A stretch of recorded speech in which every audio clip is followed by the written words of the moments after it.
একটা রেসিপি নিয়ে চলে এসেছি।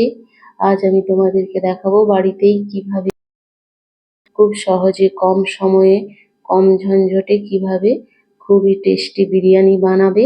দেখো, তার জন্য আমি প্রথমে আমি জলটাকে একটা কড়াইয়ের মধ্যে অনেকক্ষণ ফুটিয়ে নিয়েছিলাম। এবার ওই ফুটন্ত জলের মধ্যে গোটা গরম মশলা ও গোটা জিরে দিয়েছি ও কিছুটা পরিমাণ আমি লবণ দিয়েছি। দিয়ে চালগুলো আমি প্রায় 10 থেকে 15 মিনিট আমি ভিজিয়ে রেখেছিলাম। ওটাকে ভালোভাবে ধুয়ে আমি ওই ফুটন্ত জলের মধ্যে দিয়ে দিলাম।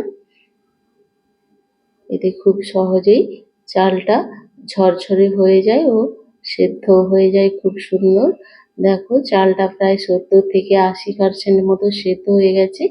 এবার আমি গ্যাসের ফ্লেমটা অফ করে দিয়েছি। এবার একটা ছাঁকনির সাহায্যে আমি ভাতগুলোকে আমি আস্তে আস্তে ছেঁকে নেব। এগুলো এভাবেই ঝরঝরে রাখতে হবে, খুব বেশি ফোটালে বিরিয়ানিটা ভালো হবে না। দেখো, 70 থেকে 80% আমি ফুটিয়েছি। এবার ওই কড়াইটা আমি ধুয়ে এবার ওর মধ্যেই আমি মাংসটা রান্না করব। দেখো, তার মধ্যে আমি কিছুটা পরিমাণ আমি তেল দিয়ে আমি প্রথমে বেরেস্তাটা তৈরি করে নেব। এবার মাংসটার জন্য আমি কিছুটা মশলা তৈরি করে নেব। তার জন্য কিছুটা পরিমাণ আমি লঙ্কার গুঁড়ো, হলুদের গুঁড়ো ও ধনে জিরের গুঁড়ো, পরিমাণ মতো গরম মশলা ও কিছুটা কাশ্মীরি লঙ্কার গুঁড়ো দিয়ে আমি জল দিয়ে আমি ভালোভাবে ওটা মিশিয়ে নেব।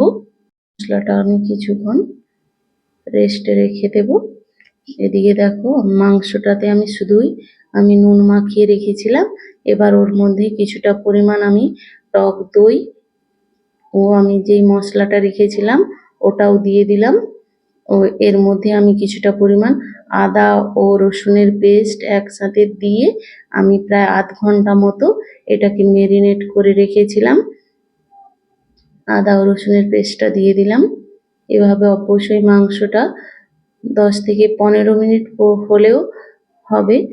কিছুটা সময় অবশ্যই মেরিনেট করে রাখতে হবে, তবে এর টেস্টটা ভালো লাগবে। এদিকে দেখো, আমার বেরেস্তাটা প্রায় ভাজা হয়ে এসছে। খুব সুন্দর এভাবে আমরা গোল্ডেন কালার করে আমরা বেরেস্তাটা ভেজে নিতে হবে। একটা থালার মধ্যে আমি বিছিয়ে রেখে দিয়েছি যাতে খুবই সহজে ঠান্ডা হয়ে যায়। ঠান্ডা হলেই ওটা মুচমুচে হয়ে যাবে। এদিকে ওই তেলের মধ্যে আমার তেলটা খুবই অল্প ছিল, তাই ওই তেলের মধ্যেই আমি মাংসটা রান্না করে নেব। বেরেস্তার তেলটা যদি বেশি থাকে তোমরা কিছুটা পরিমাণ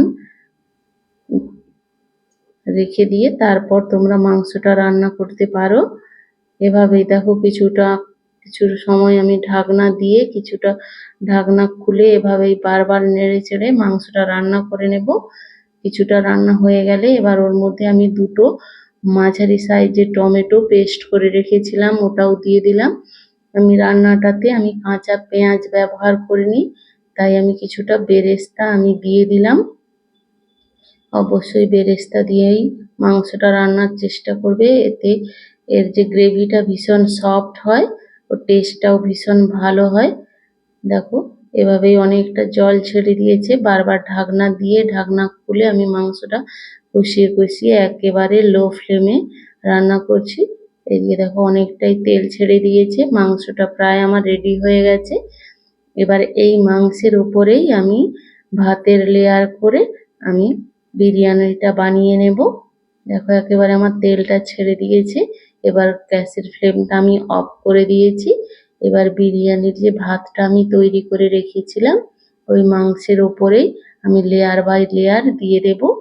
দেখো, প্রথমেই আমি কিছুটা পরিমাণ ভাত দিয়ে এবার ওর উপর আমি পরিমাণ মতো বিরিয়ানি মশলা ও বেরেস্তা দিয়ে আমি সাজিয়ে নেব। আবারও কিছুটা আমি ওর উপরে ভাত দিয়ে দিলাম, দিয়ে আবারও কিছুটা পরিমাণ আমি বিরিয়ানির মশলা দিয়ে দিলাম। এভাবেই লেয়ার বাই লেয়ার করে তোমরা সাজিয়ে নেবে। এভাবে অবশ্যই একবার বানিয়ে দেখবে, এটা একেবারে কম ঝঞ্ঝটে ভীষণ টেস্টি হয়। এবার ওপর থেকে কিছুটা পরিমাণ আমি ঘি ও গোলাপ জল দিয়ে আমি সাইড থেকে আটার গোলা দিয়ে আমি ঢাকনার মুখটা বন্ধ করে দেব।